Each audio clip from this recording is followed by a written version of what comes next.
Welcome to the ArmaniTalks Show, episode 28. I'm your host, Armani Talks. Within the show, I'm covering a range of communication skills, going from public speaking, storytelling, emotional intelligence, creativity, and much more. These episodes drop the first day of the month. So if you're ready and excited to improve your communication skills, be sure to hit that subscribe button right on below, hit that bell notification, and never miss another episode again. These episodes are also available on audio format. So if you're someone who likes to listen rather than watch, just know that they are also available on your podcast provider of choice. Now, with that being said, let's get started with today's episode. I just want to say I'm coming off a really bad sickness. For the last week, I had this issue where my stomach was messing up. I couldn't eat anything. Food didn't seem tasty to me because I knew that anytime I was about to eat food, I was going to either, go at number two on it, and it wasn't going to be a good situation. Let's just say I was not eating well. And during this time, I was sick, and it made me appreciate when I'm healthy. Because when I'm healthy, there's so many things that's going on that I'm often taking for granted. I mean, there are these micro decisions which are being made that I don't even think about. One of these micro decisions is recording an episode like this. I can't even fathom doing something like this when I'm sick because there are so many little nuances and variables on whether or not this episode should be recorded. I mean, thinking feels really tough whenever you're sick. Your body, it's weak. So you can't necessarily apply that pressure into simple movements like walking, like talking. And other times, you're just comfortable in bed. I was comfortable in bed. But the thing with being comfortable in bed is that it leads to more issues when you're sick. There was this one night when I was thinking, I'm going to take a NyQuil tonight so I could get some good rest. And this was good news and bad news. It was good news because it helped me overcome the runny nose the next morning. But it was bad news because I slept a little too long with the NyQuil, and I was sleeping in this very awkward position. So when I woke up the next morning, my neck was stiff. I thought, oh man, I just traded in one problem for another. That happens whenever you're sick. When it rains, it pours. So I thought I learned a lot of lessons from this entire sick journey that I just faced. And I thought, why do we get sick? Why couldn't Mother Nature make it in a way where we never get sick again? And that's when I realized something. We need sickness because sickness humbles us. After that entire sick burst, I started to appreciate life more. I started to understand that anything can be taken away from you. These simple moves, like going to the gym, I feel so excited that I'm going to the gym tonight. It's not guaranteed. So if you are someone that's healthy, you need to really appreciate it. So that was my gratitude moment. And then I needed to get practical as well.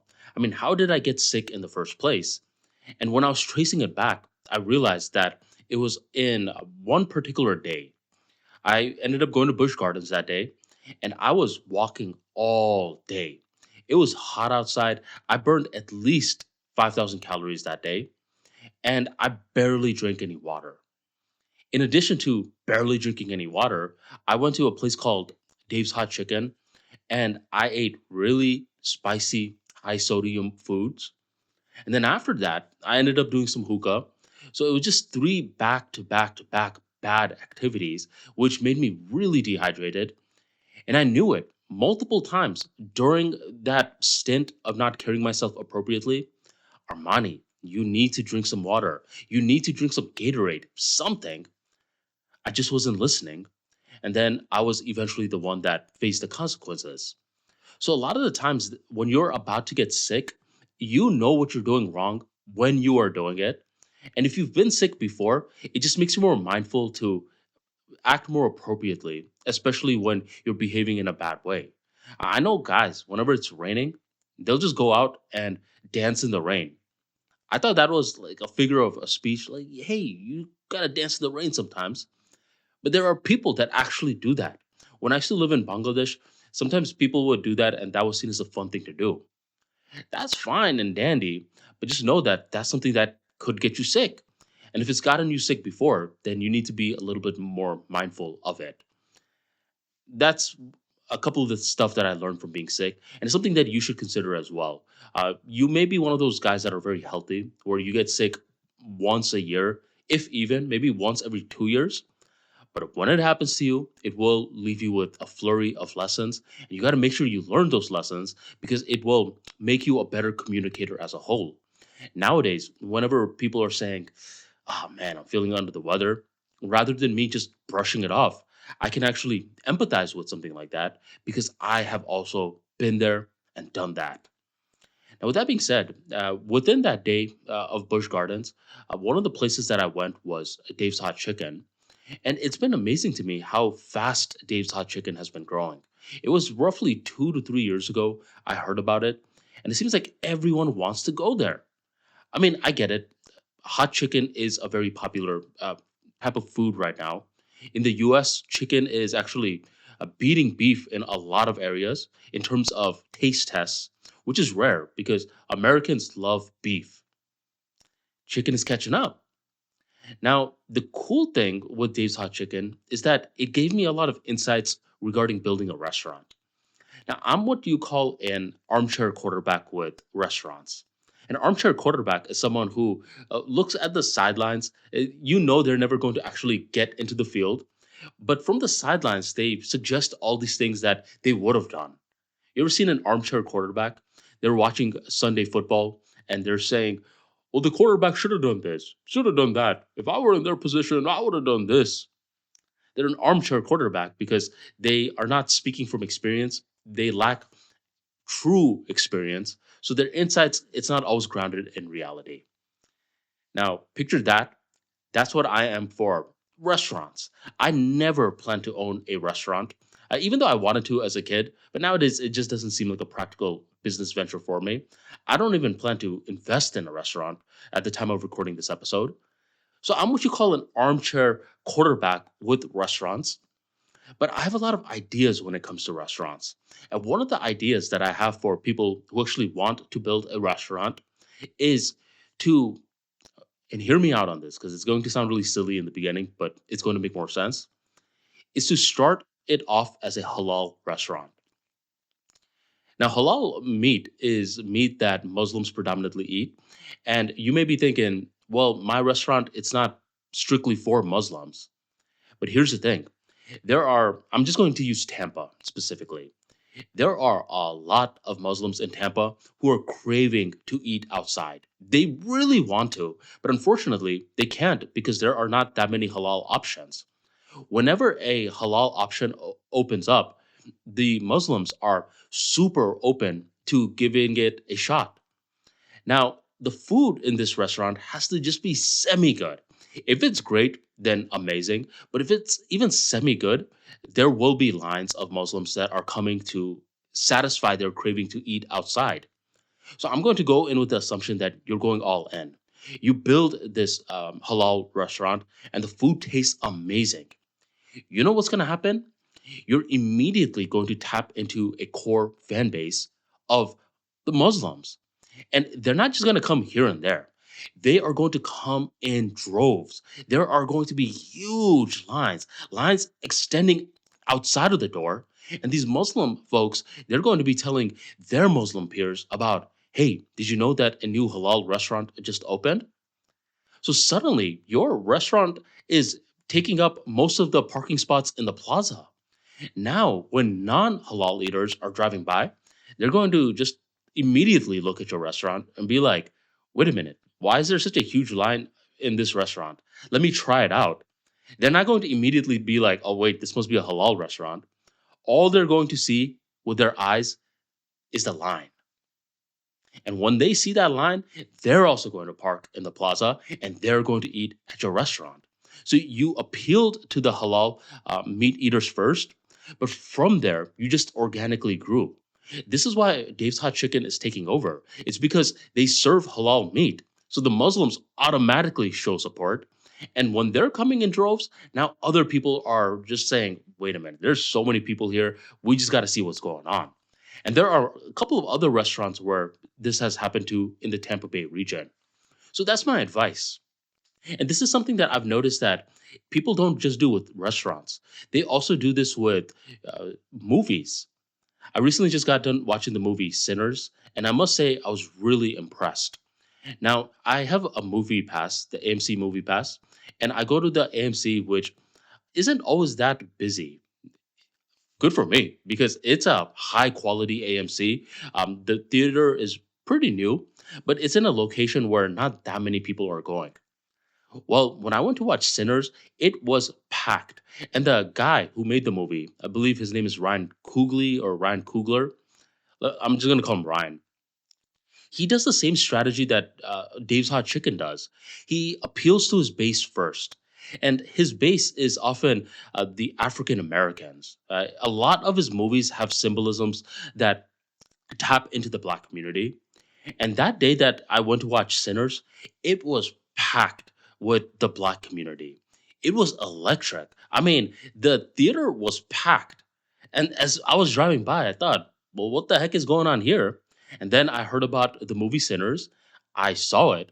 And then I noticed that more and more people started to pick up on the film. So Ryan has been doing this for a big part of his career. He even did that with Black Panther. I mean, a lot of the movie, it targets one baseline of the population, and he targets them so well that they become natural marketers for him and they organically grow his brand. So this is a great way, in my opinion, to get mainstream fame, where a lot of people are doing it the opposite way, where they're not really trying to appeal to anyone in the beginning stages. And you can get away with that with certain brands.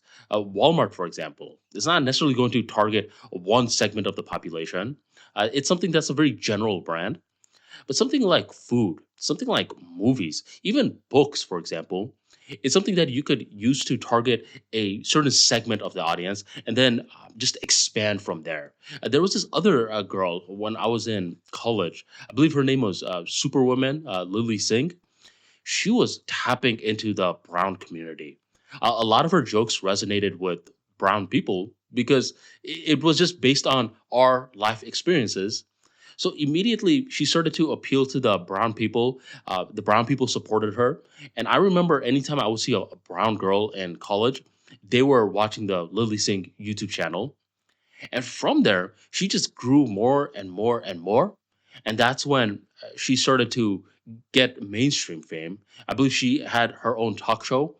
Unfortunately, that didn't go that well, which comes with, you could say, the caveat. When you get that mainstream fame, it's very easy to lose sight of what made you big in the first place. Unfortunately, with Lily Singh, I mean, I thought that kind of happened to her. I mean, she really abandoned her roots about the Desi humor, and she started to tap too much into that woke humor. And I get it. Whenever you're doing one of these late night talk shows, you're not necessarily writing your own jokes. You have a bunch of these writers, but the point still remains. She lost touch with her roots. So if you're someone that is building that strategy where you're leveraging a certain part of the population to build your mainstream fame, you can't just discard this part of the population when you reach that mainstream fame. That's what's known as being a sellout. And when you are a sellout, what will happen is that in the beginning stages, your mainstream fame is shielding you from reality. You're thinking, well, I still have the mainstream fame. I'm doing pretty well with myself. But after a while, someone else with mainstream fame will come along and they will topple you. And you can't even go back to your base because your base views you in a very negative way. You will see this time and time again. A lot of these people that are just reaching mainstream fame, if you see them from the mainstream lens, people love them. But if you keep going back, back, back, and you start to see where they emerge from, their community often despises them. They'll be like, "Oh man, this guy is a joke." For example, Logan Paul. Logan Paul right now is reaching a lot of mainstream fame with WWE. He's doing boxing matches here and there. He has a podcast that brings in a lot of A-list celebrities. So in the mainstream realm, a lot of people are respecting him. But in the niche that he came from, which is the YouTube realm, right? He was one of the first influencers out there. They don't respect him that much. Logan Paul is often seen as a clown within the YouTube space. So this is something that often happens. Another example is Jordan Peterson, where in the mainstream level, a lot of people are always discovering his work and they're like, oh, wow, Jordan Peterson is owning a lot of these individuals. But from the niche of the intellectual dark web, a lot of people nowadays are losing respect for him because they feel like he makes a lot of simple things complicated. Jordan Peterson is someone I've always had a love hate relationship with. I think he's a brilliant guy, but unfortunately, he also suffers from analysis paralysis, where a lot of the times he can't necessarily form an opinion because he's too smart. This is something that you need to worry about, especially as you're building your communication skills journey. When you are becoming a great communicator, what's going to happen is that you are naturally going to get smarter. I always like to say that communication skills is what is known as holistic intelligence because you just need to work on different parts of you. You need to be well educated regarding culture. You need to understand how to use your intellect. You need to breathe properly so your voice is understood by others. You need to utilize your body language. There are different parts of you that is just uh, being tapped into as you're improving your communication skills. Now, as you're becoming smarter, this is unfortunately a time where you could get depressed as well because you're just more aware. That's why whenever you're getting smarter, you also need to balance it with humor. As you're getting smarter, you actually need to get funnier as well, and you need to be able to take jokes better as well. This will prevent you from getting depressed as you're improving your communication skills. But for a guy like Jordan Peterson, I don't think he understood that dynamic. He got really smart, but he didn't necessarily get funnier or he didn't necessarily understand what it's like to be made fun of. And nowadays, when you see him, he seems like a very feeble old man, always crying, and he seems he seems like he has a lot of evil spirits within him. And that's just because he didn't understand that principle of when you're getting too smart, it will make you more depressed. And when it's making you more depressed, it makes you lose your ability to think clearly. So nowadays, when you ask him a simple question, he's like, well, what about this? What about that? What about that? Which is needed sometimes. You need certain communicators who question the fundamentals, which will make you appreciate uh, a lot of these things that you are overlooking. Sometimes we're using a word and we don't even fully understand what that word means. So Jordan Peterson's great at that. But certain times you're asking him a very point blank question. Do you believe in God? Rather than just saying, well, what do you mean by do? What do you mean by you? What do you mean by believe? Instead of responding like that, either say yes or I prefer not to answer. And the latter response is more than fine. I mean, he's a guy that, with certain aspects of his life, can have privacy. I mean, he probably is not fully set on his opinion yet. So if he wants to say, look, give me some time to figure this out, maybe I will never tell you. Just avoid all this. Well, what do you mean by do? What do you mean by you? Because that's not necessarily taking the conversation anywhere. And I believe he's doing this more than ever nowadays because he's a little too smart, but he doesn't have the humor to back it up. This is why with great communication skills, you definitely want to build your humor as well. And if you ever want to build your humor, I have a book specifically for this. It's called LOL. You can go on ArmaniTalks.com, hit shop, and grab your copy there. Or you can go on Amazon, Audible, just type in LOL, Armani Talks. A few ways to build your humor is to understand that life is a game, it's a story. A lot of the things that are bothering you right now, it's not going to bother you in the future. I always say that uh, healed pain equals wisdom, and healed embarrassment equals funny stories. So, a lot of the things that are embarrassing you today in the future will make you laugh. This is why you also need to be open to embarrassing moments, not just in your personal life, but at work as well. These are vehicles where I say you can grow. Now, with your personal life, once you're hitting your 20s, once you're hitting your 30s, you're going to see this radical shift. Let's say you're 18, 19, you don't really understand the world yet. You think you do, but you don't at this point. By the time you're hitting your 20s, there's going to be two chapters to your 20s, from 20s to 25 and from 25s to 30s. From 20 to 25, I mean, it's very similar to you in your um, late teens, as I like to say. Like you can empathize more with your 18s and 19 self rather than your late 20s because you're just freshly getting out of college. You're looking for internships. You still don't necessarily know what the world is about. You keep hearing the real world is. People are always talking about the real world, but you don't necessarily know what that's like yet. You're about to, but you don't know it yet. Around 23 to 24, now your perspective is shifting a little bit more.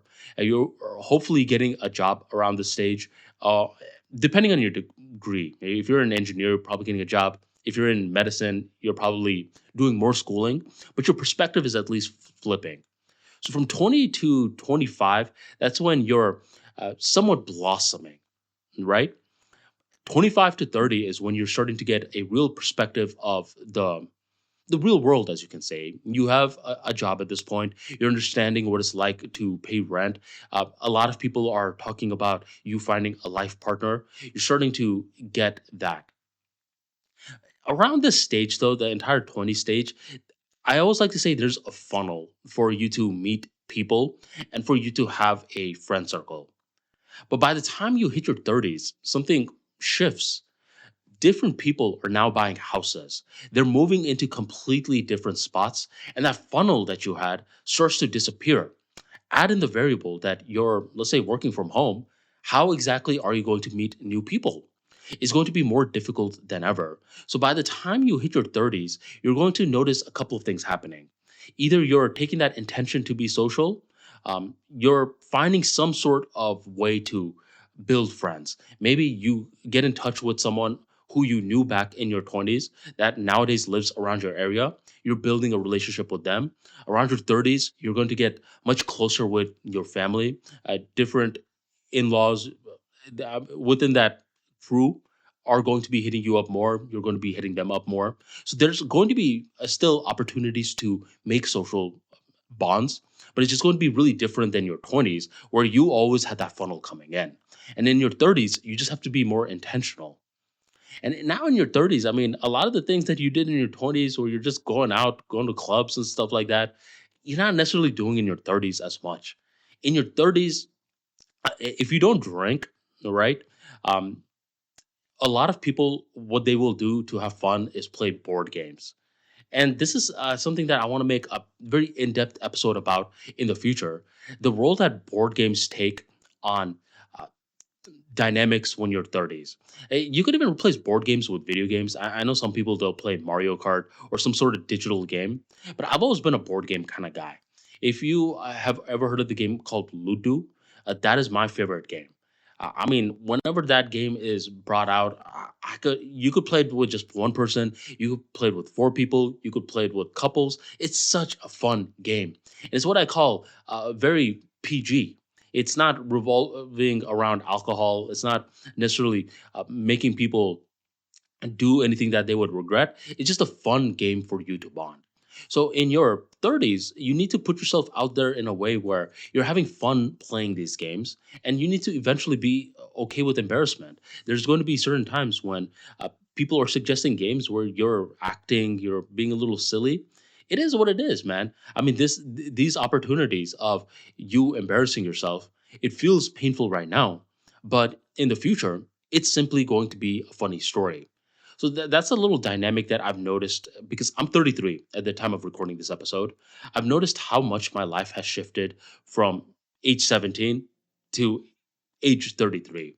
Age 17, I'm freshly going from high school to college. I'm without a doubt, the youngest kid within my friend circle. All my other friends are 18, 19 years old. I'm a 17-year-old kid. I'm figuring out the dorm life and all that.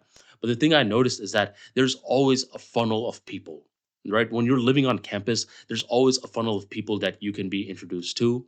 By the time I'm hitting my 20s, I noticed that I have to take a little bit more of an effort to be social with people, but there's still always a funnel that's coming in, right? When you're starting off your career, you may be doing these training programs where you go to a certain location, you're getting trained, and when you go to that location. You know a lot of these class members that are in the same training class as you. You guys come back, you guys have a bond, new funnel of people. So even in the 20s, there's that funnel of people. But by late 20s, I'm telling you, what happens is this radical shift. A lot of people are getting married, a lot of people are buying homes, they're settling in their own segment of lives. And so they're no longer in that funnel for you. And the main times that you're going to be being given that taste of a funnel again is during weddings. That's why certain people, they love going to weddings. I always joke around that I'm not the best person to invite to a wedding because unless I know you like that, I'm probably not going to go to your wedding. More often than not, I'm not going to travel, go to a different state for your wedding, unless I've known you for at least 10 to 15 years. Otherwise, I'm not traveling for you, dude. I don't know you like that. Some people love going to weddings because this gives them that taste of 18 to 24-year-old where they have that funnel. But you got to put yourself out there in weddings where you can't be just clicked up the entire time. It's really easy to get clicked up at weddings, especially when you don't know anyone. I've been invited to weddings before where I didn't know anyone. And this is an opportunity for you to do your best to at least introduce yourself to three people or at least have conversations with unique individuals. It's not easy because other people are going to be clicked up. Just know that some people they love weddings because it's their opportunity to be social. I recall whenever I was going to a wedding and I was single, everyone would just be like, "Yo, Armani, we're gonna find you a girl right here." And I thought, you know what? This is actually one of the best places to find a girl because, I mean, love is in the air, right? And if I'm single and other people are single, then maybe we could find a match. Who knows? So don't rule that out. Uh, it, don't be like me, as I would like to say with weddings, where uh, I have shut down a lot of weddings in my lifetime. Where I believe if I went, then I would have had a good time, but I was just not feeling it. I was starting Armani Talks, and as I was starting Armani Talks, that was my predominant focus. So a lot of the times, people would have a wedding around the same time I had a big event or I had to do something important. And unfortunately, I shut down the wedding. But that's not the right perspective to have. If you're semi close with them, if they're a family member, if there's if they're around your neighborhood and they're inviting you, then it's best etiquette, in my opinion, to do your best to go, especially if you're someone who is feeling lonely right now. When you are feeling lonely, you have two options. Either you could just keep feeling lonely, which a lot of people do. It's not necessarily the end of the world. Some people will be like, "Yeah, I feel lonely, but it is what it is. It's not necessarily something that I need to improve." If that's you, then you don't have to keep listening to what I'm about to say. But if you're someone that is lonely, but you want to do something about it, then you need to say yes to every single event out there. Every single event. It could be something small. Someone asks, "Hey, can you help me move this weekend?" Yes. Hey, do you want to grab coffee this Tuesday? What time? 8 p.m. The back of your mind, you're thinking, 8 p.m. Who drinks coffee at 8 p.m.? Don't ask any questions. Just say yes. Just keep saying yes to any event out there. The more ridiculous doesn't matter.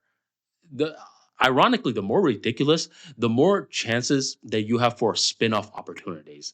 Where I've had moments where when I was when I was just moving to a new location, I didn't necessarily know a lot of people. And there was this one day, someone was like, "Hey, Armand, do you want to play soccer?" And you asking me to play soccer is not the best thing to ask me because I hate playing soccer. I don't play soccer like that. It's like asking, "Hey, do you want to go ballet?" No. But for whatever reason, I just said, "Yeah, I will." And mind you, I'm just moving to this new location, so I don't even have good shoes. I'm wearing these worn out Converses while playing on the turf. It had just rained, and I'm over here trying to play soccer with these guys, and it's not a good look. I'm over here embarrassing myself, and there were three kids that were really good, and they're making a fool out of me. Long story short, I said yes, even though I didn't want to say yes. And A lot of these guys and me, we ended up bonding. And afterwards, they invited me to play soccer again. I said yes again. And then after that, one day they said, "Hey, we're all going to DC for this person's birthday. You want to come with?" I was living in Virginia at that time, so DC wasn't that far away. It was a very fun trip. A lot of people from Sterling, Virginia, would make, and that's what I did. It was a great opportunity for me to interact with these guys. And what started off as what I consider a weird activity to do, play soccer, turned into a fun night in DC. This is something that you're going to be capable of doing as well if you just say yes to every single event out there. Eventually, you start to meet people who know people who know people. They start to invite you to different places, and then you start to play board games with them. Suddenly, you guys have inside jokes. Suddenly, you guys are Instagram pals, liking each other's stories. Suddenly, they're inviting you to their wedding. You're inviting them to your wedding. And that's how friendships are born. It is born from the basic essence of say yes to everything. It's completely fine to embarrass yourself in your personal life. It's difficult to embarrass yourself in your professional life. Nowadays with work, it's becoming way more subjective. Where in blue collar work, a lot of it is objective. They will tell you step by step, this is what you're going to do. But for a lot of white collar jobs, nowadays it's becoming more subjective, where it's not necessarily something that is easy to measure. For example, nowadays they have a thing called a CSAM, which is a client service account manager, and they're often paired with TCSM, which is the technology version of them. So a CSAM is responsible for handling account activities, while a TCSM is responsible for handling technological activities. And it becomes subjective where one person says, well, what exactly is an account activity? What exactly is a technological activity? And you're in that state of confusion for a couple of weeks to a couple of months, hoping that the confusion goes away.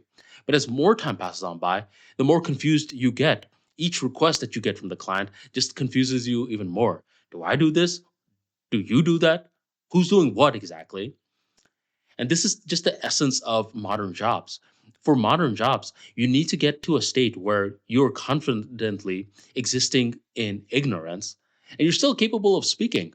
The thing is, people are not going to remember your mess ups for that long. There are certain mess ups that will get you fired. For example, if you're a pilot who dozes off while you're sleeping, you're probably going to get fired. There's, and rightfully so. But for other jobs, like let's say you're in IT, your mistakes can hurt the company. But the thing is, your mistakes will not often end you. And it takes a while for you to understand that. And you will see some of the best workers out there, they have failed the most. They probably delivered the wrong message one time to clients. They probably said the clients didn't need to do something, but they really did. And since the clients didn't do it, now their systems went down, and this is the person to blame. And they probably got heated when they shouldn't have gotten heated. And these great workers, they have a lot of battle scars that show that they have failed tons of times in the past, but they're still here. You will notice that these people in calls are the most confident. It's as though they have dealt so well with friction that it doesn't uh, affect them when they have friction in modern conversations. And whenever they are interacting with others, they know how to do this thing called verbal judo. They know how to utilize their words eloquently. They know how to utilize their tonality. They know how to shift energies. This is all born from you screwing up at your job a couple of times. And that's the thing with being a good manager. A good manager is someone who is allowing their employees to mess up, take accountability, and follow through with a certain request. Certain managers don't allow their employees to fail at all. And ironically, these managers don't even teach their employees. These managers often just throw their employees into the war zone. The employees are trying to figure it out. As soon as they make a mistake, the manager's like, oh, come back, come back. I'll clean up your mistake for you. While a great manager says, all right, well, you made a mistake. What are you going to do now? The employee's like, oh, I don't really know. And you'll see the employee's very nervous. They're very jittery. Is it because of me? Is it because of me? And the facts are proving, yes, it's because of you. We have all the receipts. Yes, this is your screw up. What are you going to do about it? Now, this employee is being forced to figure something out. They're being forced to face a lot of their internal demons.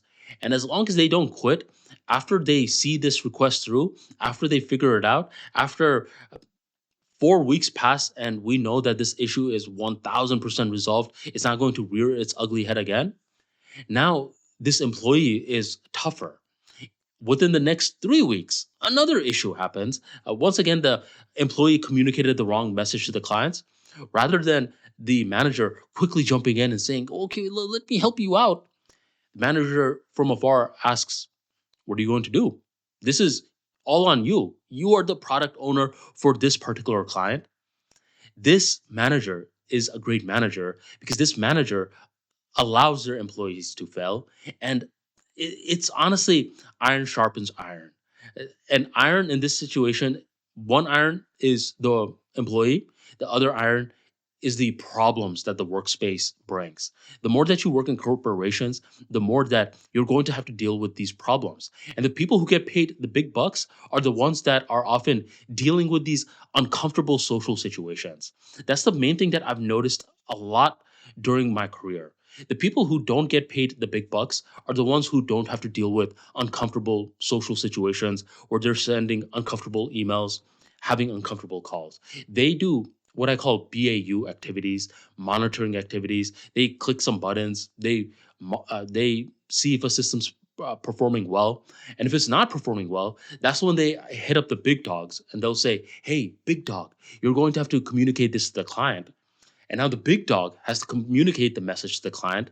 The client may yell at the big dog, but the big dog says, hey, I get paid the big bucks to handle pressure like this. And it just makes them a better communicator. I'm telling you, if you try to run away from failures at work, you will become a very timid individual and you will never rise up in the company. You need to get into that state where you understand you are ignorant.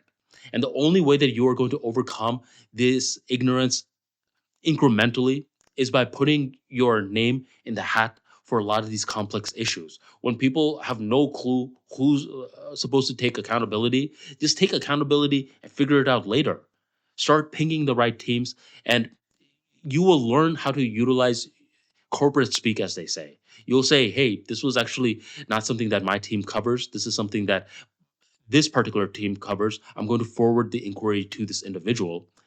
You don't talk like that in the real world, but in the corporate space, you do. You're understanding this lingo because it helps you with your career. So you got to get okay with embarrassing moments in your career, and that's how you're going to improve.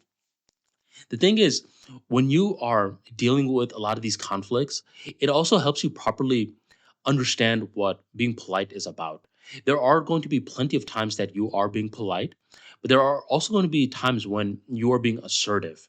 You don't want to be rude where you're yelling at someone, but you want to be assertive in a way where you're asking pointed questions. You're asking for deadlines. You're asking to see who is responsible for a certain task.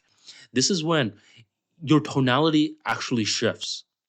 You start to finish your sentences in a crisp sort of way.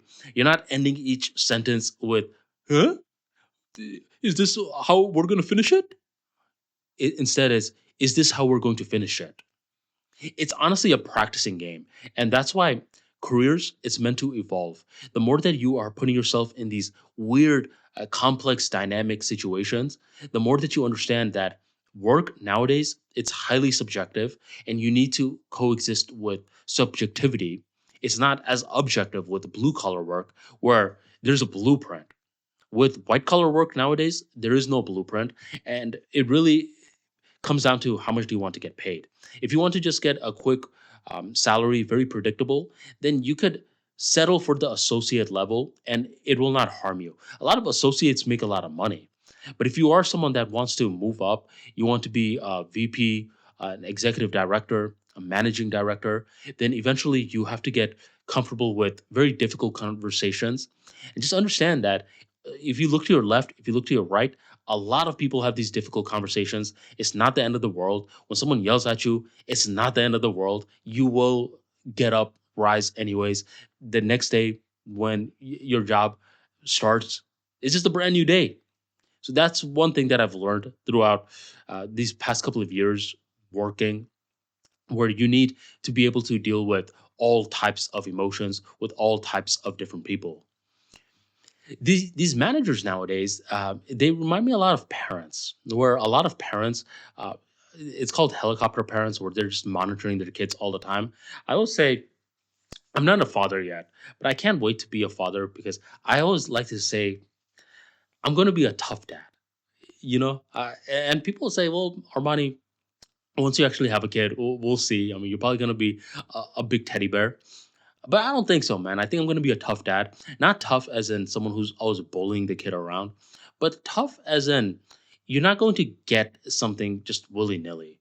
I know people that give their kids allowance, and I don't necessarily know if just giving allowance without doing something before is the good thing. Because I believe nowadays, a lot of these Gen Z kids, they're really spoiled. They don't say thank you. They're always moping around. They're always saying that they struggle with depression at age 15, 16. Come on, man. You haven't been through anything. And the reason that this is because it's because a lot of these parents, they're too nice with the kids. And when you're too nice with the kids, then it makes them too soft. And now there is definitely a fine line. You don't want to be one of those people that's always yelling at the kids and hurting their confidence. But I believe when it's very similar to a great manager. The great manager is not always yelling at their employee, but every now and then the manager is capable of telling the employee, "Hey, look, you need to do X, Y, Z." It's tough love that allows the employee to improve. It's the same thing with parents. When you're too nice to the kids, they become very entitled. They don't know how to deal with conflicts. Every little problem that they face in life, they point it back to depression. They don't have the what now mentality, right? Where I think for my generation, and nowadays I believe I'm the old man because I remember the previous generation, they would say the same thing about my generation. Y'all boys are soft but for my generation. And they would say the same thing where it's called the what now mentality. You face a painful situation, you feel that painful situation, then you ask, what now? And when you ask what now, that opens up your mind rather than closes up your mind. It opens up your mind to figure out solutions for what are you going to do now? Are you just going to quit or are you going to find creative ways to handle this situation? That's something I believe millennials were capable of doing. Or Gen Z, they don't ask what now. They will feel sad, they'll feel the pain, then they'll feel the pain some more and some more and some more. And I'm thinking, bro, just ask what now? How can you improve this dark feeling that you're feeling? You don't just have to be in this state of despair for long. So I always say that I believe I'm going to be tough on my kids, and not in a mean sort of way, but in a way where I want them to be having a tough battle tested life so they're capable of handling real world issues without dealing with everything as if they're getting depressed. Nowadays, everyone's always going to the depression card. "Oh, I'm depressed about this. I'm depressed about that," and it becomes a badge of honor to be depressed. Where my philosophy is, you could feel depressed for a little bit, but that shouldn't be a personality trait that you're willingly embracing. It should be something that you feel, if you even feel it, and then you move on. I mean, you have to see real pain. You can't be one of those guys that's having a bad day and then you're confusing that bad day as depression. Where a lot of these kids they do that, and parents they'll drop everything and be like, "Oh man, my kid's feeling depressed. Let me explain uh, life to them. Let me empathize with them more." But when you're empathizing with someone too much, then you are simply coddling them.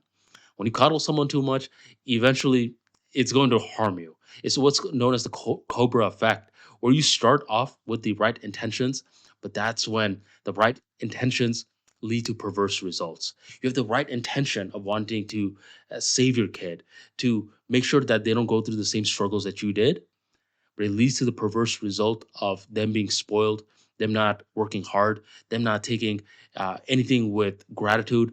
They're just being entitled. And nothing is worse than being entitled in this world. Get in the habit of saying thank you. Or whenever someone does something nice for you, say thank you, appreciate that. And it will just keep on opening up your awareness. Things that you overlooked before, nowadays, it just helps you appreciate. And that's another thing in your 30s that begins to happen where you probably didn't notice it when you were a kid, but as an adult, you do. Where as a kid, your dad, for example, was driving all around Disney World. Didn't ask you to drive because you were a little kid. Didn't ask your mom to drive. He drove the entire time in the hot weather. He walked around. He found things for you guys to do. See, that's a leader. And that's something that you begin to understand yourself when you're 30s and you're driving the entire time. No one's really helping you do anything. They're just kind of treating you as though you're someone who's supposed to be doing this stuff. And it just starts to make you mad. And that's when you start to empathize with your dad more or whoever was driving in that particular trip. You start to have that perspective now that you didn't have before. There are different chapters in life that we face. And since we're talking so much about being a 30-year-old, another thing that is going to happen in your 30s a lot is you treating others.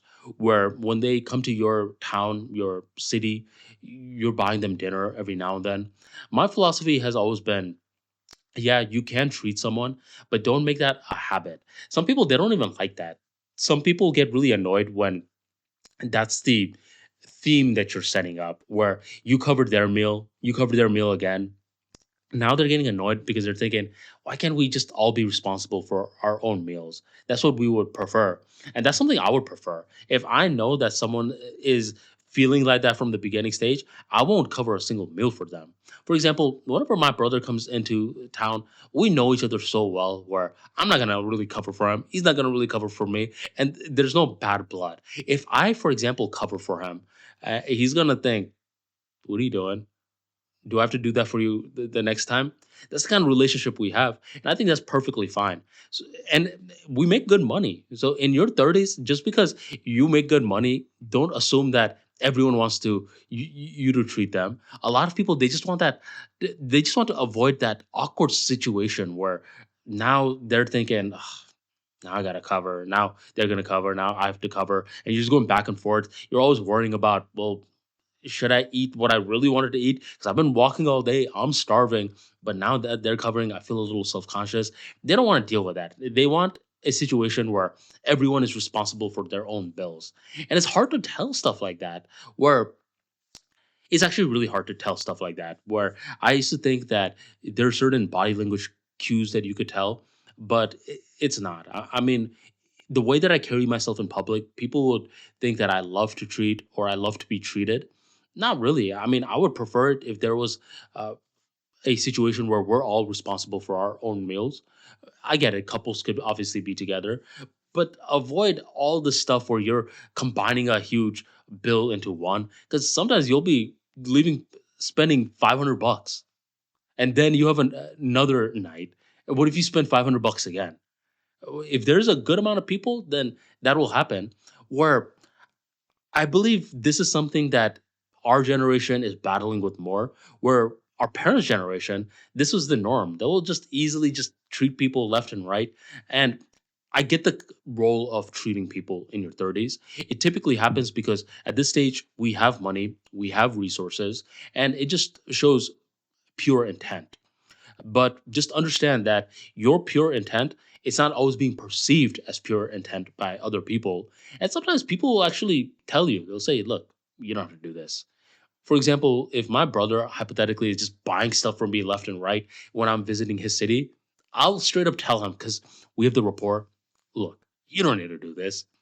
And it's completely fine. It just takes away a lot of the analysis paralysis, and now you guys can actually just enjoy each other's presence. You don't have to keep thinking about money polluting your mind. You just enjoy each other's presence. It is good to treat people, but just take it with a grain of salt. My thing is, I will treat you probably once or twice, but I'm not going to be buying every single one of your meals. That's not going to happen. And when I treat you, it has to be for a big occasion. Maybe you're visiting me or it's your birthday. I'm not going to be treating you because it's a random Tuesday and we decided to hang out. We're going to have split bills in that situation. And I'm talking about with friendships. With relationships, it's always a little bit more complicated than that. I've talked before about how a man should always cover the first date. But after that, I mean, you definitely want to figure out what rhythm works for you. But the first date, it doesn't matter who asked, the guy should cover because there's certain things that for men, we just want to lead with. We don't want it to be articulated. You'll notice whenever it's something that men have to do, a lot of women, they'll be like, oh, you don't have to articulate it. But when it's up to the women, they want it to be articulated. One example is the whole last name thing, where I saw this one girl on my Instagram where she was like, now that I got married, I've been getting a lot of questions if I'm going to switch my last name. The answer is no, and here's why. And she's putting one story after another story after another story with all this text explaining what's going on, why she's not changing her name. And I'm thinking, wait a minute, let me go on her Instagram page. And there it was. The guy was on one knee proposing. I thought, wait a minute. So the guy, he still has to get on one knee and propose. You're traditional in that regard, but you're not necessarily traditional with switching your last name. Now, I'm one of those guys, I don't really care. When I'm married, I'm not someone who's forcing my wife to say, hey, look, you need to go through all the legal paperwork to get your name switched. If you switch it on social media, that's perfectly fine. But for kids, I want them to have my last name on the legal papers and everything. That's the baseline stuff. But I'm not someone that's hawking the girl down to say, hey, did you switch your name on your driver's license yet? I don't really care about that. Right. So technically I should be agreeing with this girl from this social media post, but I don't because I don't like how she picks and chooses when she wants to be traditional versus when she doesn't want to be traditional. She wants to be traditional when it benefits her. When the guy gets on one knee, then she's not asking all these questions like, why can't we both get down on one knee? Why can't we both stand? Why must the guy get down? She's not using that analytical mind as much. But when it's her time to be traditional, that's when that analytical mind is getting engaged a lot. And engaging the analytical mind, it's not always a bad thing because if you really peel it back, I get it. I see where she's coming from. She says that her changing her name is very equivalent to the transfer of property back in the days, where back in the days the names would be changed because the woman was seen as a property to the man, and she doesn't want to carry on that tradition.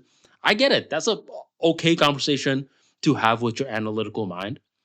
But the thing with romance, and this is something that's very tough for logical people to understand, is that there will be plenty of times where there is a better logical solution. You could argue about a lot of things, and it will make all the sense in the world. But with romance, you need to turn a blind eye to a lot of things.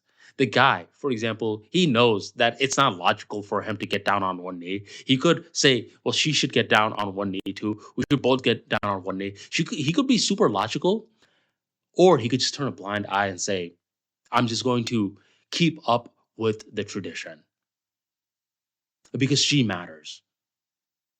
And there's guys nowadays a lot of these guys on red pill that will say, no, don't get down on one knee either. That's soft, that's beta. There's always going to be different situations that's being thrown by your analytical mind. And if you're going into every single one of these different rabbit holes, opening it up, tearing everything apart with a bunch of questions, you think you're making progress, but you're really not. What happens is after you broke everything, tore everything apart, now you're like, well, what do I do now? I mean, I still have the ring. I still have to propose somehow. I mean, what do I exactly do? And rather than having some sort of clarity, you just have a bunch of confusion. So, asking a lot of these questions, it's not always the smart thing to do. Sometimes ignorance is bliss, and strategically choosing ignorance is the right thing to do, especially for the sake of romance, where you don't always have to be super logical.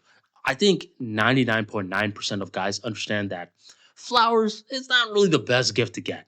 I mean, think about it. Flowers, you get it, they aren't cheap.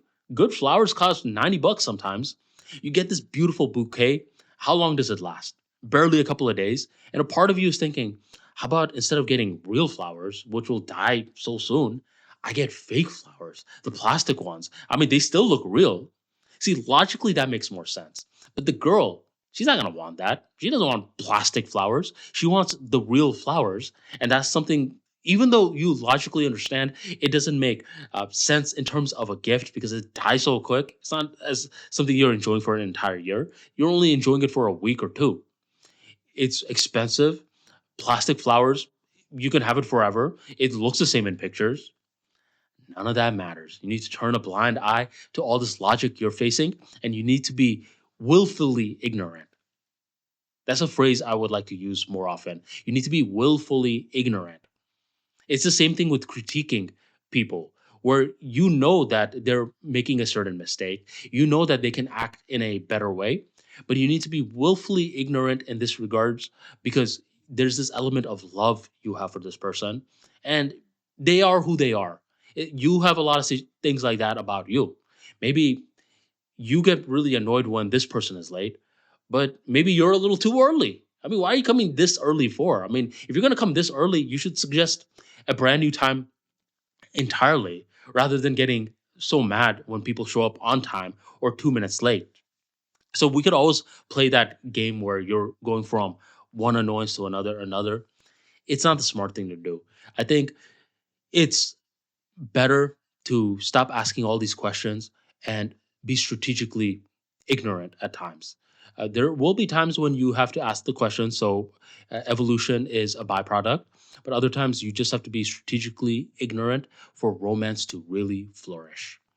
Now, if you enjoyed this talk, I want to say that there are a lot of different parts of the Armani Talks brand.